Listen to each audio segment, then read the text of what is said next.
पता चला था कि ये बात करती है मुझसे, तो उन्होंने इसको मारा था बहुत और इसका आईपैड बंद कर दिया था। मेरे पास सिर्फ दो ही रास्ते थे, या तो मैं खुदकुशी कर लूँ या इससे शादी कर लूँ, तो मैंने शादी का ऑप्शन यूज़ किया। आप दुआ को छोड़ क्यों नहीं देते, जाए अपने बाप के पास? देखें, अल्लाह जिस पे मुश्किलात लाता है उसको हिम्मत भी देते हैं। कभी सोचा भी नहीं था कि इन हालात से गुजरेंगे। मैंने निकाह किया है, कोई गुनाह तो नहीं किया, और मैं बालिग भी हूँ, और लॉ के मुताबिक जो है वो हमारा निकाह जायज़ है। यकीन करें 3-3 दिन हम भूखे रहे जब हमारे पीछे पुलिस वगैरह और ये सारा सीन था। देखें, ये कुछ लोग हैं जो हम कहते हैं कि हम इन्हें मार देंगे जान से, बहुत ज़्यादा थ्रेट्स आते हैं डेली बेसिस पे।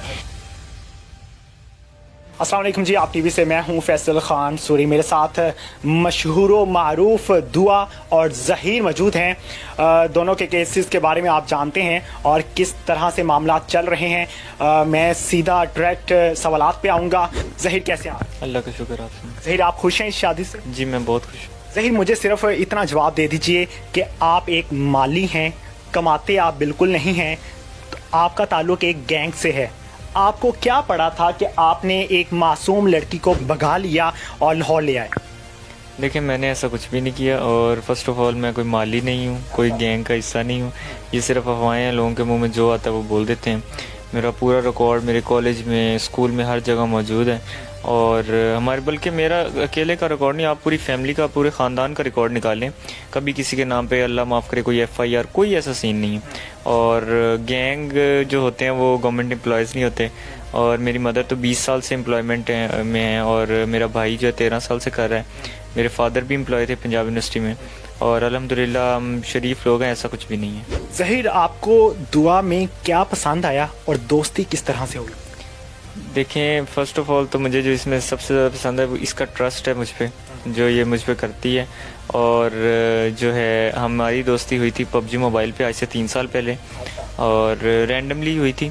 और उसके बाद इसके फादर मदर को जब पता चला था कि ये बात करती है मुझसे, तो उन्होंने इसको मारा था बहुत और इसका आईपैड बंद कर दिया था। आपको किस तरह पता चला कि इसको मार पड़ी?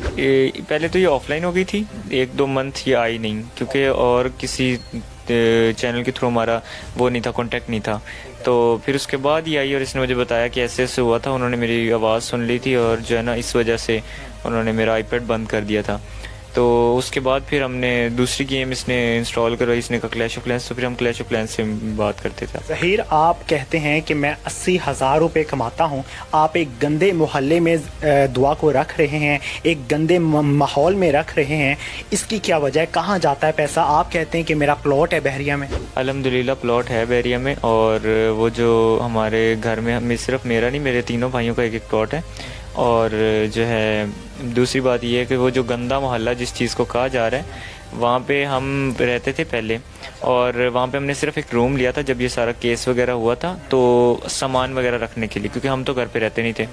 तो वहाँ पे हम शिफ्टिंग कर रहे थे जब ये सारा वाक़या हुआ, और इसके ख़िलाफ़ हम एक्शन भी ले रहे हैं। और जो है 80,000 जो मैं कमाता हूँ वो वेरिएबल है, और वो ये नहीं है कि हर मंथली 80,000 आ जाता है बैंक में, ऐसा नहीं है। उसके लिए काम करना पड़ता है, मेहनत करनी पड़ती है। कॉलेज के बाद मैं जाता हूँ ऑफिस सेंटर, आपको पता होगा लाहौर में मौजूद है, और हार्वर्ड मार्केट, तो वहाँ पे मैं रिपेयर वाले फ़ोन लेके उनको रिपेयर करवा के बेचता हूँ, जिसमें मुझे प्रॉफिट बचता है, और OLX वगैरह पे। तो ये तो बहुत लोग करते हैं, सिर्फ मैं अकेला नहीं करता हूँ, और अल्हम्दुलिल्लाह अल्लाह का शुक्र है पिछले 2-3 साल से ये काम चल रहा है। ज़हीर, इतनी मुश्किलात से गुजरे हो एक छोटी सी उम्र में, तो आप दुआ को छोड़ क्यों नहीं देते, जाए अपने बाप के पास? देखें, अल्लाह जिस पे मुश्किलात लाता है उसको हिम्मत भी देता है। कभी सोचा भी नहीं था कि इन हालात से गुजरेंगे, और अब जैसे पिछला टाइम गुजर गया है, जब उसके बारे में सोचते हैं तो अल्लाह का शुक्रिया अदा करते हैं कि उन हालात से आने वाले दिन बेहतर हैं अल्हम्दुलिल्लाह। ज़हीर, आजकल की लड़कियां बहुत ज़्यादा अखराजात करवाती हैं, उनके नखरे बहुत ज़्यादा होते हैं, क्या दुआ भी ऐसी ही? ये मेरे साथ ऐसे ऐसे हालात में रही है कि आप यकीन करें, कोई और लड़की होती, कोई भी और लड़की होती, तो वो अब कहती कि मैं नहीं रह सकती। और हम दोनों ने एक दूसरे का साथ दिया है उन हालात में भी, और यकीन करें 3-3 दिन हम भूखे रहे हैं जब हमारे पीछे पुलिस वगैरह और ये सारा सीन था, और हमने वो टाइम भी गुजारा है, और उससे बुरे टाइम भी हमने गुजारे हैं, और अल्हम्दुलिल्लाह हमने एक दूसरे का साथ दिया है। और ख़र्चे की बात, वो तो ये इतना नहीं कहती मुझे, कभी इसने मुझे कुछ चीज़ की डिमांड नहीं की। ये तो खाना भी नहीं खाती, तो इसके लिए बाहर से चीज़ें ला के मैं इसको बना के देता हूँ, तो ये वही खाती है। ज़हीर, मेरे सोर्सेज की जानिब से मुझे मालूम पड़ा था कि आप जब कराची गए थे दुआ से रिश्ता मांगने के लिए, दुआ की फैमिली से, तो वहाँ जाके बहुत रोए थे समंदर के किनारे खड़े होके, क्या ये सच है? देखिए, मैं गया था इसके कहने पे ही कि जो है रिश्ता वगैरह लेने, तो जब इसने फिर बात की तो इसको बहुत मार पड़ी थी। तो इस चीज़ से मैं मेंटली और फिज़िकली भी हर्ट हुआ था बहुत। और उसके बाद मैंने इससे दोबारा इंसिस्ट किया कि बात करो। इसने दोबारा 2-3 दफ़ा बात की, फिर इसको मार पड़ी। फिर मैं वहाँ क्या कर सकता था, उस शहर में मेरा तो यही थी।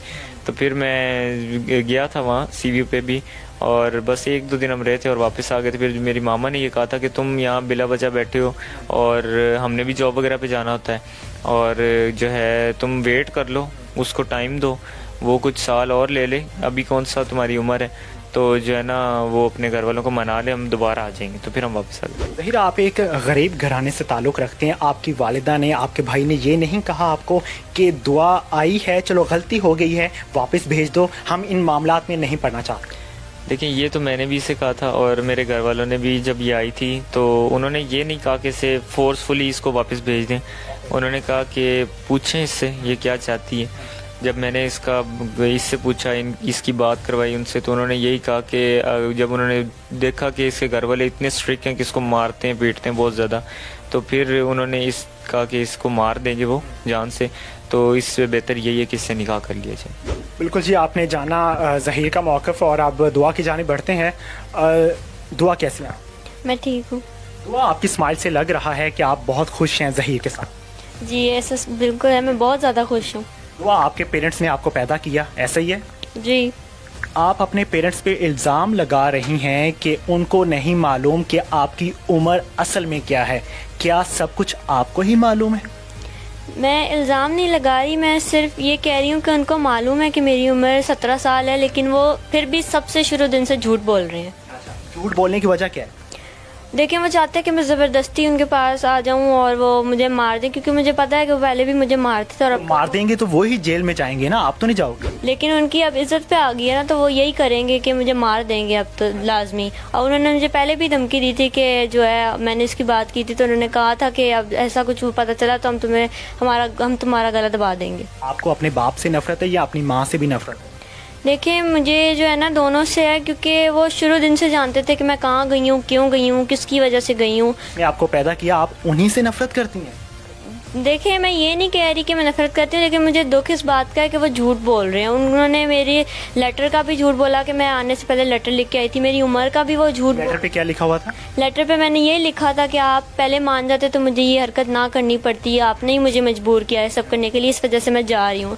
सब कुछ मालूम था आपके अम्मा अब्बा को कि आपने इसी से शादी करनी है? जी, उनको मालूम था। मैंने उनसे कई दफ़ा इसकी बात की थी कि मैं इससे शादी करना चाहती हूँ, और उन्होंने मुझे मारा था। अभी आप ज़हीर के साथ रह रही हैं जिस जगह पे, आप समझती हैं कि वो जगह मेरे लिए बेहतर है? जी, मैं बिल्कुल समझती हूँ कि वो जगह मेरे लिए बेहतर है। कब तक ज़हीर का साथ दोगे? हमेशा, जब तक जान है। आपके वालिद मोहतरम ने कहा है कि अब मेरी बेटी वापस आने वाली है कराची, क्या ये हकीकत है? देखिए, ऐसा कुछ भी नहीं होगा। मैंने निकाह किया है, कोई गुनाह तो नहीं किया, और मैं बालिग भी हूँ, और लॉ के मुताबिक जो है वो हमारा निकाह जायज़ है, ठीक है। और कत्ल तो हमने किया नहीं। कितना पढ़ा हुई हैं?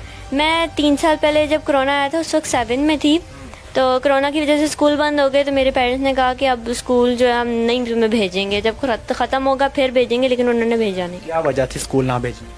अब ये तो वही जानते हैं कि वो क्यों नहीं मुझे भेजते थे स्कूल। आपकी बहनें जाती थी?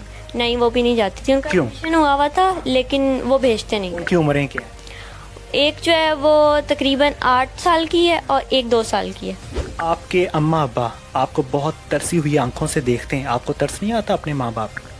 देखें, तरस की बात तो दूर की बात है, क्योंकि जो है ना, अगर वो ये सब झूठ ना बोलते तो क्या पता आ ही जाता, लेकिन उन्होंने इतने झूठ बोले हैं कि मैं उनको याद भी नहीं करती। माँ बाप इतना तशद्दुद करते थे आप पे कि आपको इतनी नफरत होगी उनसे? वो मुझे छोटी छोटी बातों पे मारते थे। जब उनको मेरी और इसकी चैट मिली थी, जब उनको पता लगा तो उन्होंने मुझे बहुत मारा था। कि चैट कैसी थी? चैट जैसे नॉर्मल करते हैं वैसी चैट थी। प्रपोजल थे उसमें? इतने नहीं थे, लेकिन सिर्फ उन्होंने चैट देखी थी तो उन्होंने मुझे बहुत मारा था कि मेरी नेक पे जो है निशान पड़ गए थे जख्म के। और लड़के से भी आपका राब्ता था? नहीं, सिर्फ इसी से बात करती थी मैं। गेम के दौरान आप इससे बात करती? जी, तब पबजी भी खेलती थी मैं। आपके वालिद मोहतरम कहते हैं कि जब ये गेम खेला करती थी मैं इसके पास रहा करता था, लेकिन ये किसी और से बात नहीं करती थी, ना चैट किया करती थी, ऐसा है? वो अपना काम जो करते थे, वो एक रूम में उनका कंप्यूटर है, वो बस वहीं पे रहना, दूर बैठना, लेकिन मैं जो हूँ वो अपनी गेम खेलती थी मोबाइल पे और पबजी वगैरह, इसके साथ हर वक्त चैट होती थी मेरी 24 आवर्स। जब आप भाग के आई हैं कराची से लाहौर, तब आपका ज़हीर से रब्ता था? नहीं, मेरा इससे कोई राब्ता नहीं था। जब मैं घर से आई हूँ तब भी मैंने उसको नहीं बताया, ना रास्ते में कोई भी राब्ता नहीं। इतना कॉन्फिडेंस था कि मैं सब कुछ कर लूँगी? देखिए, कॉन्फिडेंस दूर की बात है, मैं मजबूर हो गई थी। मैं चाहती थी कि मैं बस इसके पास पहुंच जाऊं। मेरे पास सिर्फ 2 ही रास्ते थे, या तो मैं खुदकुशी कर लूं या इससे शादी कर लूं। तो मैंने शादी का ऑप्शन यूज़ किया। जब आप लाहौर पहुंची, सबसे पहले मुलाकात किससे हुई थी आपकी? सबसे पहले मैंने इसी को जो है, वहाँ पे लड़कियाँ बैठी हुई थी, उनसे जो है रिक्वेस्ट की कि मुझे कॉल करने दें, मुझे एड्रेस। अतवार का दिन था, अतवार के दिन लड़कियाँ क्या कर रही थी वहाँ पे बैठी हुई थी? अब मुझे ये तो नहीं पता कि वो क्या कर रही। यूनिवर्सिटी की लड़कियों का जिक्र कर? जी, वहाँ पे बैठी हुई थी यूनिवर्सिटी की लड़कियाँ जो हैं, उन्होंने मास्क नीचे किया हुआ था लेकिन हिजाब करके वो बैठी हुई थी। उधर 3-4 लड़कियाँ बैठी हुई थी। तो मैंने उनसे रिक्वेस्ट की कि मुझे कॉल करने दें, एड्रेस नहीं पता मुझे। तो उन्होंने कहा नंबर डायल करो। मैंने नंबर डायल किया। फिर उन्होंने कहा कि कोई बाजी आई हुई है इसको कि बात करना चाहती है। तो फिर मैंने आगे से बात की इसको कि मैं यहाँ खड़ी हूँ, इधर आ जाओ। आपको इस बात पर यकीन है कि आपने कब्र में जाना है? जी, मुझे यकीन है, एक ना एक दिन तो मैंने जाना है। सभी इंसानों से गलतियाँ होती हैं? जी, गलतियाँ। आपसे गलती हुई? जी, मुझसे भी गलती हुई है और मैं अपनी गलती। माँ बाप से भी गलतियाँ हुई? जी बिल्कुल, उनसे भी हुई। आप उन्हें माफ़ कर देंगे? मैं तो उनको माफ़ कर दूंगी, लेकिन मैं ये चाहती हूँ कि वो मुझे भी माफ़ करें और ज़हीर को एक्सेप्ट करें। जितनी वो मेरी रिस्पेक्ट करते हैं वो इसकी भी करें। अगर वो इसकी भी रिस्पेक्ट कर लेते हैं तो आप अपने पेरेंट्स के पास जाएंगी? देखिए, अभी तो हमारी जान को ख़तरा है और अभी हम नहीं जा सकते वहाँ पे। अगर वो सुलह करते हैं तो ठीक है। थ्रेट्स कौन करता है? देखिए, ये कुछ लोग हैं जो हम कहते हैं कि हम इन्हें मार देंगे जान से। बहुत ज़्यादा थ्रेट्स आते हैं डेली बेसिस पे। जी, और अभी तो हम वहाँ नहीं जा सकते। हमारी जान को किसी सूरत में नहीं जाऊँगी। तो कुछ टाइम गुजरने के बाद जब हालात ठीक हो जाएंगे बिल्कुल, फिर हम सोचेंगे इस बारे में। दुआ, आपको ग्लासेस लगी हुई? जी, मुझे लगी हुई हैं। आपको दूर की हैं या नज़दीक की? दूर की हैं। अभी मैं आपसे एक छोटी सी रिक्वेस्ट करूँगा, मैं उम्मीद करता हूँ कि आप उस पर ज़रूर अमल करेंगी। आप दोनों इस टाइम पे अपने कान पकड़ेंगी, दोनों पकड़ेंगे और अपने वालिद से, अपनी वालिदा से, आप अपने ससुर से और अपनी सास से माफ़ी मांगेंगे और ये कहेंगे कि हमें माफ़ कर दें, हम छोटे हैं, फिर भी हमारे से सुलह कर लें और हमें खुशी के साथ जी लेने दें। ये पॉसिबल नहीं है। पॉसिबल नहीं है? नहीं, उन्होंने माफ़ करना तो मैं वैसे कर दें। हमने गलती अपनी कबूल की है ना, अब वो नहीं माफ़ करे तो हमने तो मैसेज भी किया, ना वो जवाब देते हैं ना कुछ। वो बस ये कहते रहते हैं हमें कोई राब्ता ही नहीं है। आपने कॉल की उन्हें? हमने उनको कॉल्स की हैं, इतने मैसेज किए हैं हर जगह, लेकिन वो कुछ भी जवाब नहीं देते, कोई जवाब नहीं देते। बिल्कुल जी, आपने सुना कि दुआ का मौक़िफ़ और आपने जाना कि किस तरह से तशद्दुद किया जाता था, किस तरह से जुल्म किया जाता था। आप खुद अपने बच्चों के दिलों में नफ़रत पैदा करेंगे तो यही होगा। मोटिवेशनल स्पीकर बहुत ज़्यादा पैगामात फैलाते हैं कि हमें अपने बच्चों की इस तरह से तरबियत करनी चाहिए, इस तरह का सलूक करना चाहिए, तो उनसे सीख लें। मेहदी साहब, अब प्लीज़ मैं आपसे रिक्वेस्ट करता हूं कि थोड़ा सा रहम खाएं, अपनी अना को दबा दें, ख़त्म कर दें। आपकी अना सिर्फ दुनिया में रह जाएगी, कब्र में जाके आपकी अना नहीं रहेगी। आपको भी उन सवालात का जवाब देना होगा जो आपसे फरिश्ते करेंगे और जो आपका रब आपसे करेगा। अगर आप बच्चों की ज़िंदगी तबाह करना चाहते हैं तो आप लगे रहें, कोई मसला नहीं है, लेकिन आप थोड़ी सी इस जहनीत को, इस दिमाग को इस्तेमाल करें और सोचें, एक छोटी सी उम्र में आप इनको तबाह कर रहे हैं, इनका फ्यूचर क्या होगा। बिलफर्ज आपको दुआ दे दी जाती है तो दुआ आपके पास आके क्या करेगी? कोई इसको तस्लीम नहीं करेगा। आपके फैमिली मेंबर्स आपको बातें सुनाया करेंगे, इसको टॉन्ट किया करेंगे। कुछ रहम करें प्लीज, इसको तस्लीम करें, इस रिश्ते को, और एक्सेप्ट करें और खुशी के साथ एक्सेप्ट करें। खुद लाहौर आए दुआ के पास, आपकी बेटी है, आपकी सगी बेटी है, बाकी बेटियों के लिए मिसाल पैदा करें कि मैं अपनी बेटियों के हक में अच्छा हूं, बेहतर हूं। प्लीज मैं आपसे रिक्वेस्ट करता हूं, अल्लाह ताला आपको जज़ा देगा, अल्लाह ताला माफ़ करने वालों को पसंद करता है। अल्लाह ने के बाद